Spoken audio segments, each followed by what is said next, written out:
আল্লাহ তাআলা মহাব্বতের প্রতিক্রিয়াটা কি? ইবাদত ভাল লাগে, বলেন ইবাদত কি লাগে? ইবাদত ভালো লাগে। আর জাহান্নামের জান্নাতের আগ্রহের প্রতিক্রিয়া কি? কোন ছোট থেকে ছোট ইবাদত সে ছাড়ে না। কেন?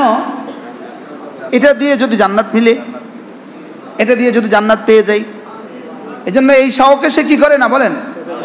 ছোট থেকে ছোট ইবাদত সে ছাড়ে না।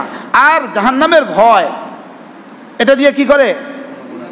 গুনাহ ছেড়ে দেয়। ছোট থেকে ছোট গুনাহও সে করে না। এজন্য ছোট থেকে ছোট গুনাহকেও ছোট মনে না করা, বলেন এটাকে বড় মনে করা। এটাকে কি মূলত যার নাফরমানি করছি সেই হিসাবে তার নাফরমানি ছোট হয় বড় হয়। বুঝেন নাই কথা? বাজারে যাইতেছি, এক রিক্সাওয়ালা বলতেছে, ভাইয়া আমার এক গ্লাস পানি দেন। আর অন্য কারো দিতে কো, আমার টাইম নেই। বুঝেন নাই? এবার ডিসিটা বলছে, এই ছেলে আমাকে এক গ্লাস পানি দাও। এবার আদেশটা কেমন? এক। আদেশ কি? দুটোটার দাম সমান, মান সমান কি?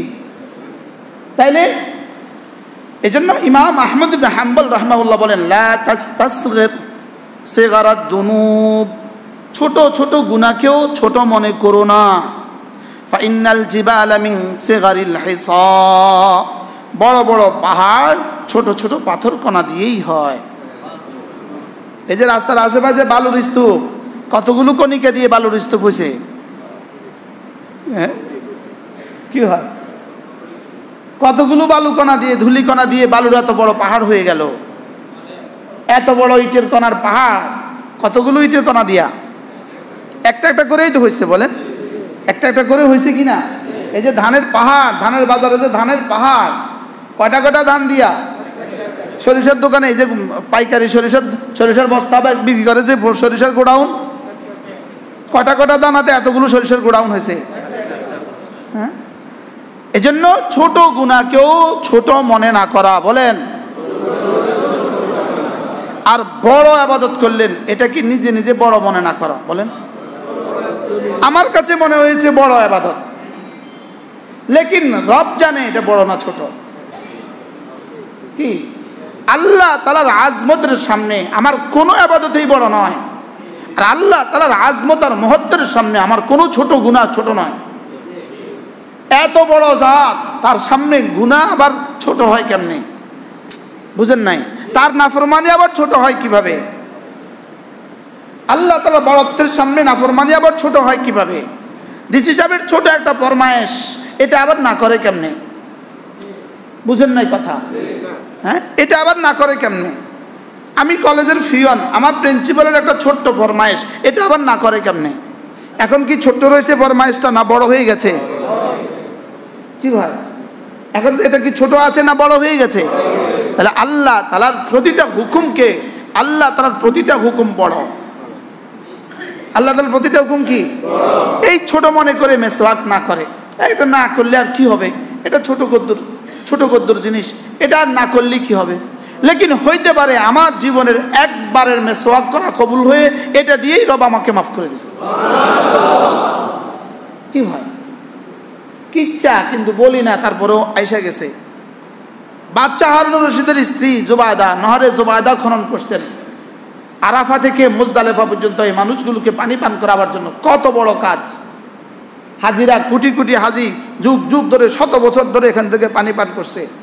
তো এত বড় কাজ করছেন উনি, পানির ফোয়ারা চালু করে দিয়েছেন, জারি করে দিয়েছেন মিনা মুজদালেফার মধ্যখানে।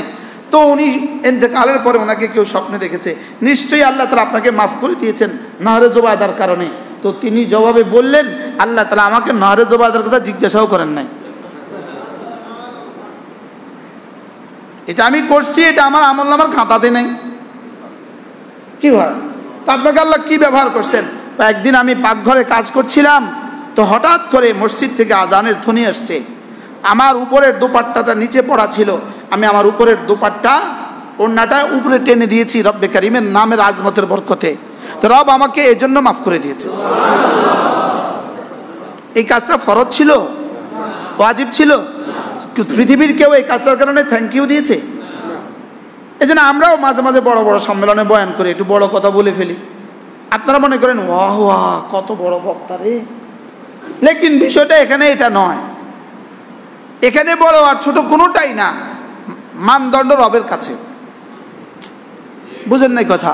আমি বড় মসজিদের খতিব, লেকিন হইতে পারে ওই সুবর্ণচরের কোনো চরে কোনো এক ছোট্ট মসজিদের খতিব যাকে 300 টাকা বেতন দেয়, আর 300 টাকাও 3 মাস বাকি। হইতে পারে ওই খতিব আমার মতো খতিবের চেয়ে 1 কোটি গুণ আগে জান্নাতে চলে যাবে। আমাদের রশিদের হযরত ওয়ালা দামাত বারাকাতুম, আল্লাহ হযরতের হায়াতের মধ্যে বরকত দান করেন। হযরত একদিন বলেন, কত হাতি ঘোড়া ধরা খাবে আর কত পিপিলিকা পার হয়ে যাবে। কি কি বলছে বলেন তো? হাতি ঘোড়া ধরা খাবার, পিপিলিকা কি হয়ে যাবে? পিপিলিকা পার হয়ে যাবে। এজন্য ইবাদত করে এজন্য ইমাম গাজালি রহমতুল্লাহ আলাইহি লিখছেন, একজনে সারা রাত তাসবিহাত পড়লো, সকালে বলল বাহ বাহ। বাহ বাহ আরবি ভাষায় বলে ওয়াহ ওয়াহ। কি বললো? বাহ ওয়াহ, বাহ বাহ। আমরা বাংলা বলি বাহ বাহ। আর আরেকজনে মুআযাল্লাহ সারা রাত ঘুমাইলো, তো সকালবেলা বললো আমার তো তাসবিহাত ছুটে গেছে, আমার তো ইবাদত ছুটে গেছে। সে বলল আর ওই ইবাদত করনেওয়ালা কি বলল? বাহ। ইমাম গাজালি রাহমাতুল্লাহ ইহইয়া উলুমের মধ্যে বলছেন, এই ওয়াহ ওয়াহ চেয়ে এই আহের দাম আল্লাহ তাআলার কাছে অনেক বেশি।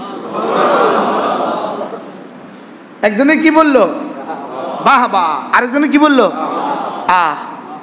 কি ওই ইমাম আহমদ ইবনে হাম্বলের জমানার ওই রুটিওয়ালার মতো সারা রাত ঘুমাতো, আর সকালবেলা উঠে বলতো ইমাম তো সারা রাত ইবাদত করছে, আমি তো সারা দিন মেহনত করি, এই জন্য আমি সারা রাত কি করতে পারি নাই, আমি তো ইবাদত করতে পারি নাই। তা আল্লাহ তাআলা তাকে আগে ভাগে জান্নাত দিয়ে দিয়েছে। আর সে শুধু বলতো আমি কিছু করতে পারি নাই, বলে আমি কিছু কি।